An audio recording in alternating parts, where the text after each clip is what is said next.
Coucou, donc comme promis, voici le tuto, je vais essayer de faire ça bien. Alors tout d'abord, il faut prendre le tissu et dessiner la forme que l'on veut découper. Pour ça, je t'ai fabriqué un gabarit qui est le même que celui que j'utilise pour ma fille. J'en ai fait un pour toi que je vais t'envoyer. C'est plus ou moins 8-10 ans. Et je prends ce gabarit pour faire le dessin sur le tissu. Alors le dessin, je le fais à l'envers. Voilà, j'ai dû arrêter l'enregistrement. Je pensais que je pouvais le faire ensemble. Alors au départ, moi j'avais évidemment les consignes des couturières professionnelles avec le matériel professionnel, etc. Mais à force de regarder des tutos, je me suis aperçue qu'il y avait des moyens plus simples, notamment les bêtes stylos effaçables qui se vendent quasiment partout. Et en fait, ça s'enlève avec la chaleur. Donc quand tu as fini, tu passes un coup de fer et ça disparaît. Donc là, je vais dessiner la forme sur le patron. Voilà, on va dessiner. Je le mets bien au bord. Hop. T'hésites pas à mettre la couleur, de toute façon, c'est à l'envers. Et en plus de ça, ça va s'effacer. Alors moi, je le fais sur ma planche à repasser parce que j'ai déjà essayé de faire ça sur une table, enfin sur la table du salon, je vais te dire. Mais je sais pas, la table était trop glissante. Pourtant, c'est du bois verni, ok, mais voilà. Et donc, le tissu glissait tout le temps et les mesures n'étaient pas tout à fait top, quoi. Donc, c'est mieux, en tout cas, moi, je préfère le faire sur ma table à repasser parce que ça bouge pas. Et donc, comme ça, je peux prendre les vraies mesures. Voilà. Maintenant, il est dessiné, tu vois. Il a le dessin qu'il faut. En plus, il va avoir Star Wars marqué au milieu. Et donc là, je vais le faire la coupure. Hop, on va découper tout ça. Et puis après, on va faire la même chose sur le tissu médical blanc dont je t'ai déjà parlé. Alors pour découper, ça a l'air peut-être ridicule, mais il faut vraiment des bons ciseaux. Moi, j'ai investi, j'ai acheté 2 paires de ciseaux de couturière, pas trop cher. Ça se vend un petit peu partout. Et voilà, au moins là, tu es sûr de bien découper.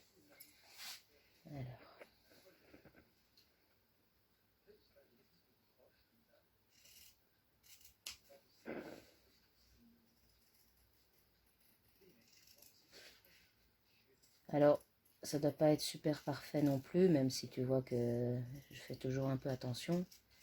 Parce que de toute façon, ce que tu vas coudre n'est pas exactement la dimension que tu découpes. C'est toujours plus petit. C'est ça aussi qui est trompeur quand tu regardes un patron. Là, tu ne sais pas très bien quelle va être la mesure finale. Parce que tout ça dépend si tu prends une marge d'un demi-centimètre, si tu prends une marge d'un centimètre pour faire ta couture, etc. Alors, quand je faisais avec la vieille singère, je le faisais au pif. Maintenant, avec la nouvelle singère, j'ai des trucs qui me facilitent la vie, des marquages sur le métal qui m'indiquent que si je suis dans le bon. Voilà, il ne reste plus que ça à découper. À tout de suite.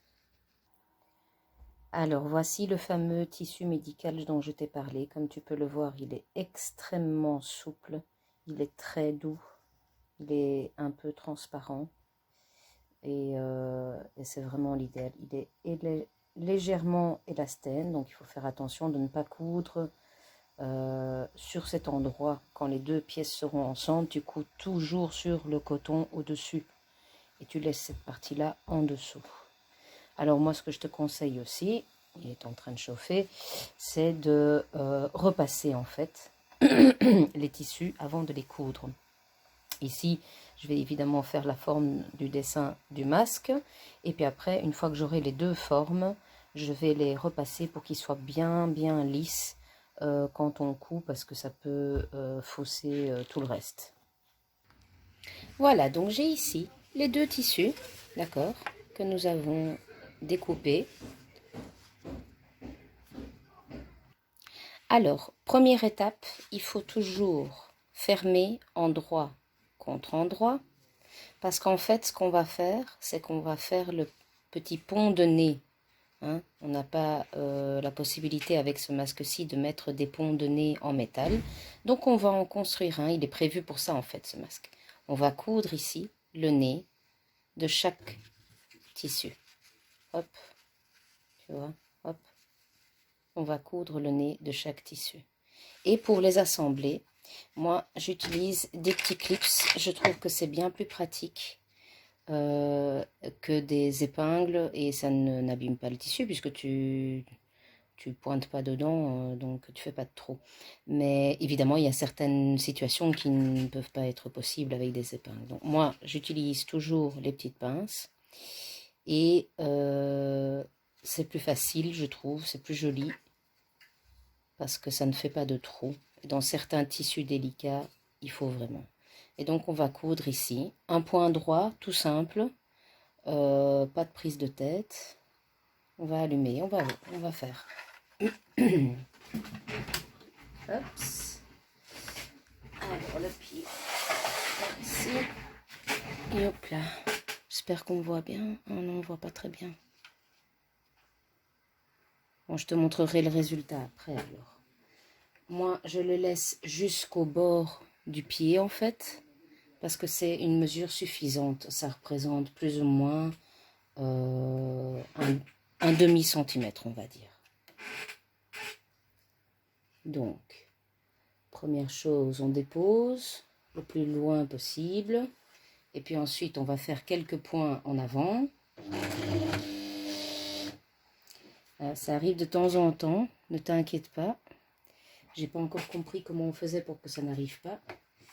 Mais ça s'embrouille un petit peu en dessous, en fait. Ici, je vais couper la vidéo et je vais réparer le truc. Bon, alors, donc, ce que j'ai fait, c'est que j'ai rajouté ici de la longueur. Essaye toujours d'avoir assez de longueur. C'est du fil perdu, ok, mais au moins, ça ne s'embrouille pas ici après, quand tu fais tes premiers points. Autre chose, j'avais mal démarré. En fait, si tu remarques bien, les pinces sont plates d'un côté, légèrement bombées de l'autre. Donc, il faut pouvoir les mettre à plat, mais du bon côté, évidemment.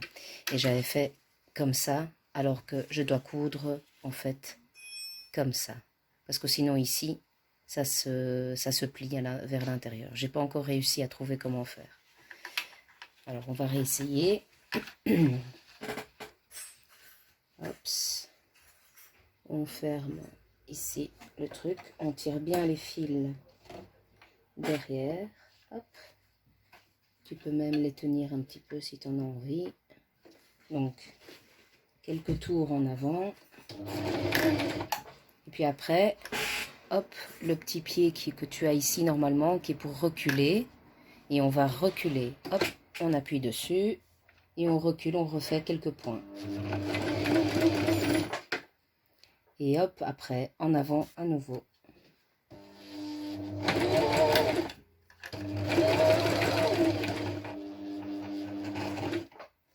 Là, je termine à la main.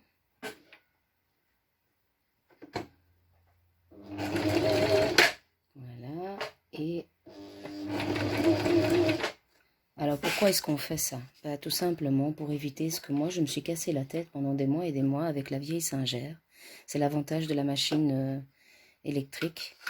C'est pour éviter de devoir faire des nœuds à la main. En fait, le fait d'avancer et de reculer, ça crée un nœud en soi. Voilà. Et tu vois, des deux côtés, on voit ce truc-là. Tu coupes les petits surplus. Et en fait, là, tu as déjà la construction du nez, en fait. Tu vois, tout le reste n'est pas cousu, donc il n'y a pas de problème au niveau des trous. La couture sagittale, sagittale c'est au milieu du visage, couture sagittale qu'on a tant critiqué du patron du CHU de Grenoble, ben avec celui-ci, il n'y en a pas, ici c'est au-dessus du nez en fait. Donc tout ce qui passe en dessous du nez, la respiration, ça passe par ici. Donc il n'y a pas de souci. On fait la même chose avec le tissu blanc. Voilà, alors pour ce tissu-là, c'est comme je t'ai dit, c'est un tissu très délicat, beaucoup plus compliqué de le faire. Donc j'ai dû m'y reprendre une deuxième fois. Donc tu vois, même avec un petit peu d'expérience, un petit peu, je n'ai pas beaucoup d'expérience, c'est quand même compliqué. Alors, après, on peut découper évidemment les choses qui dépassent un peu, parce que de toute façon, ça, ce sera à l'intérieur. Tu coupes un tout petit peu, histoire que ça puisse mieux s'ouvrir, que ça fasse pas une boule, d'accord? Et tu fais ça évidemment, la même chose avec l'autre. Je coupe toujours le petit bout, juste la pointe, c'est suffisant. Et alors, un tout petit peu, pas jusqu'au bout, hop, dans l'ouverture, hop, voilà, comme ça. Après, quand on l'ouvre, c'est plus facile. On peut même le repasser s'il faut, mais normalement, rien que le fait de faire avec les doigts, comme ça, hop, hop, c'est suffisant. Alors maintenant, ça c'est très important. Toujours endroit contre endroit. Ça, je te l'ai déjà dit. Ça, c'est ce qui va être à l'intérieur du masque. Ça, ce sera à l'intérieur de la doublure. Donc, ça ne va pas chipoter sur le nez de quelqu'un. D'accord? Donc, on met... Ça, c'est l'endroit, le devant, l'endroit de l'intérieur. Hop, l'un contre l'autre. On aplatit bien les petites coutures. Et on commence à mettre les pinces avec évidemment le côté bombé du côté du tissu Star Wars, puisque je t'ai dit, on ne coupe pas de ce côté-là, on coupe de ce côté-là. Donc là, je vais continuer à mettre les pinces. J'en mets pas beaucoup, c'est pas nécessaire d'en mettre énormément. C'est juste pour que le tissu ne glisse pas pendant que je fais l'ouvrage.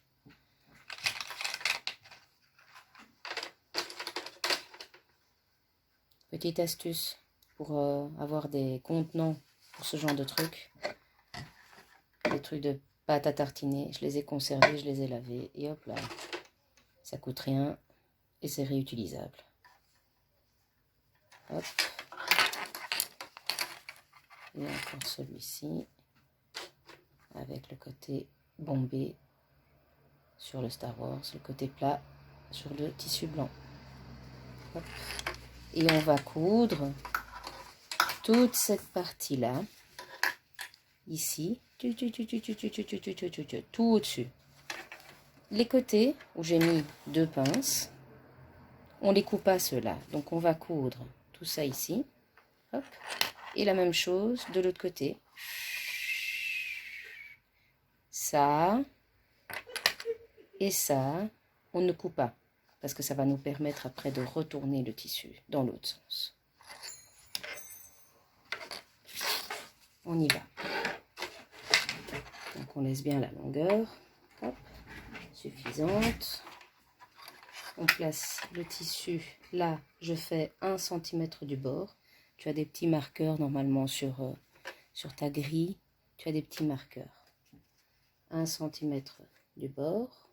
Et de nouveau, hein, le avant-arrière, un petit peu. Voilà. Hop. Arrière.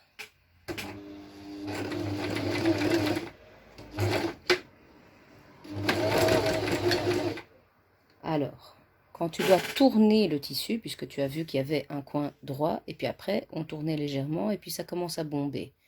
Et bien à ce moment-là, tu mets l'aiguille sur le tissu, donc avec la molette, tu vas jusqu'en bas, voilà, le tissu est pris par l'aiguille, et à ce moment-là, tu peux relever ton petit pied derrière, pivoter légèrement ton tissu, tu pourrais le pivoter dans n'importe quel sens, pivoter légèrement ton tissu pour être de nouveau à 1 cm plus ou moins du bord. D'ailleurs, j'étais pas assez, hop, plus ou moins 1 cm. Alors, évidemment, tu vois ici, la pince, elle n'est pas très loin du pied.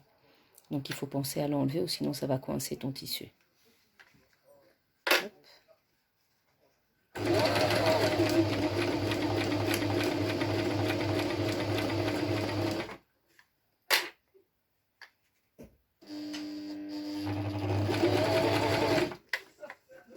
ici, je vais devoir pivoter de nouveau, donc je le fais à la main.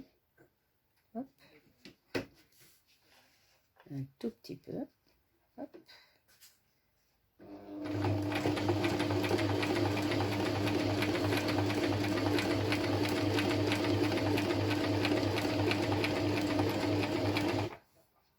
De nouveau, petit pivotage, mais j'ai raté la marche, donc je vais dans l'autre sens. Normalement, il ne faut pas faire ça. Hein. Je ne suis pas encore très douée, comme tu as pu le constater. Hop. On n'oublie pas qu'on est à la fin du tissu, donc on va faire une petite marche avant, marche arrière. Hop, marche arrière, marche avant. Et voilà. Youp, on relève le pied, on peut couper, et voilà. Le tissu est fait sur tout le truc. Ça aussi, tu peux couper.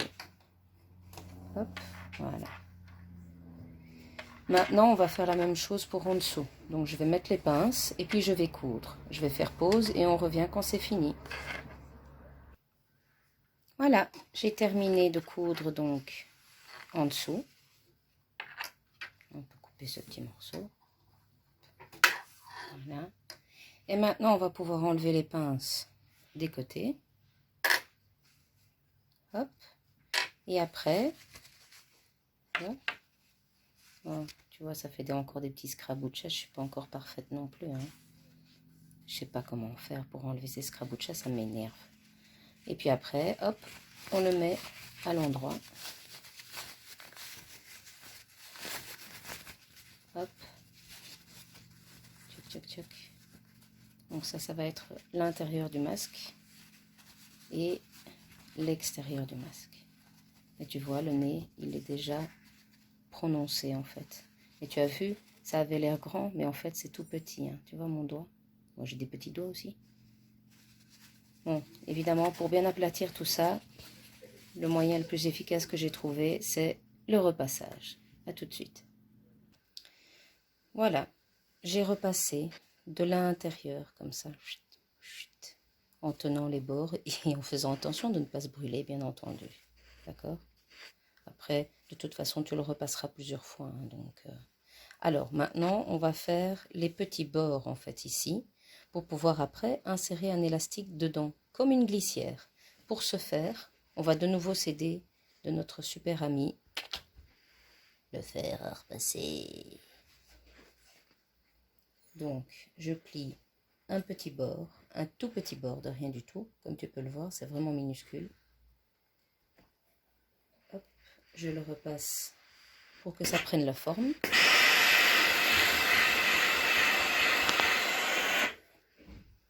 Voilà. Et après, je refais un bord comme ceci. Et c'est là qu'on va coudre en fait.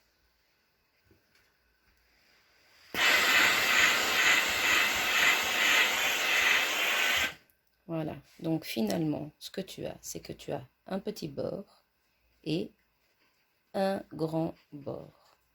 Les deux doivent être alignés. Et c'est sur celui-ci, en fait, qui est coincé par là, qu'on va coudre.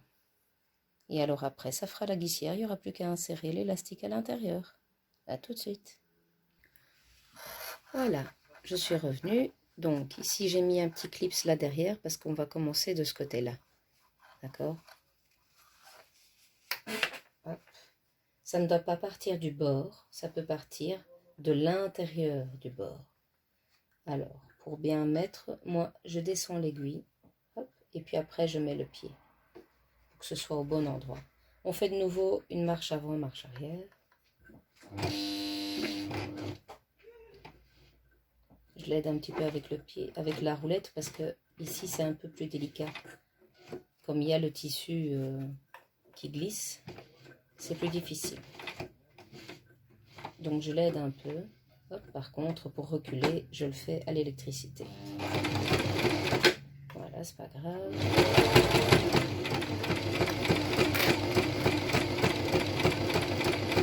Attention, on va avoir la marche arrière. Hop, encore un petit peu. Hop.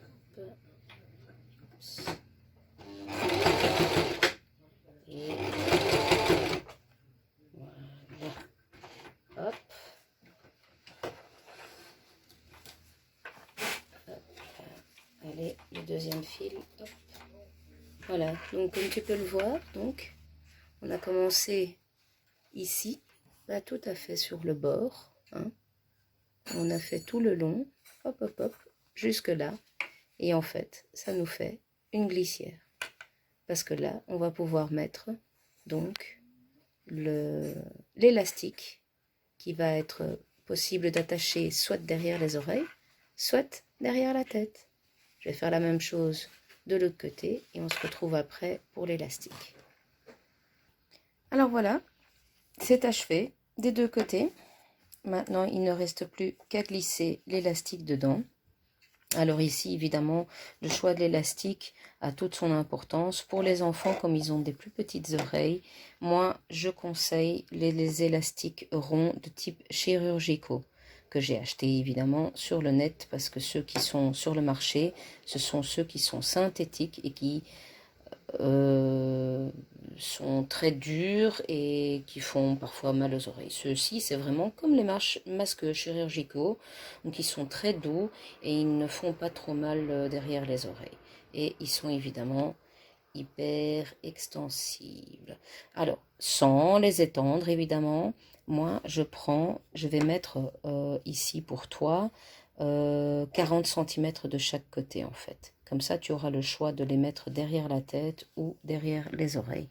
Derrière les oreilles, évidemment, c'est beaucoup plus court, hein, mais derrière la tête, c'est un peu moins. Donc, hop, je coupe, hop, et la même chose, yop, yop, yop, hop,